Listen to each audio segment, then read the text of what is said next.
2025 செத்துடலான்னு இருந்துச்சுல, எனக்கும் அப்படிதான் இருந்துச்சு.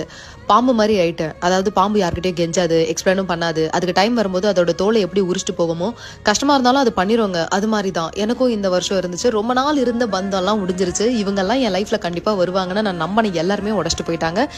ஏன்னா இவங்களோட இருந்தா நம்ம லைஃப் அடுத்த கட்டத்துக்கு போகாது போல. அதனால கடவுள் இவங்க எல்லாரையும் என்கிட்ட எடுத்துட்டு, யாராச்சும் உங்க லைஃப்ல இருந்து போகணும்னு நினைச்சா தயவு செஞ்சு அவங்களை போக விட்டுருங்க. அப்பதான் புது சொந்தங்கள் கிடைக்கும் போது அதோட உங்களோட அருமை உங்களுக்கு தெரியும். இந்த வருஷம் அந்த மாதிரி தான் இன்ஸ்டா மூலியமா நிறைய சொந்தங்களை நான் தேர்ந்தெடுத்துக்கிட்டேன். நான் படாத அசிங்கம் இல்ல, கஷ்டம் இல்ல, துன்பம் இல்ல, கதர்னேன், ஆனா யாரும் வரல. எனக்கு நான் தான் அப்படின்னு நான் முடிவெடுத்த அப்புறம் தான் நிறைய விஷயம் மாறிச்சு.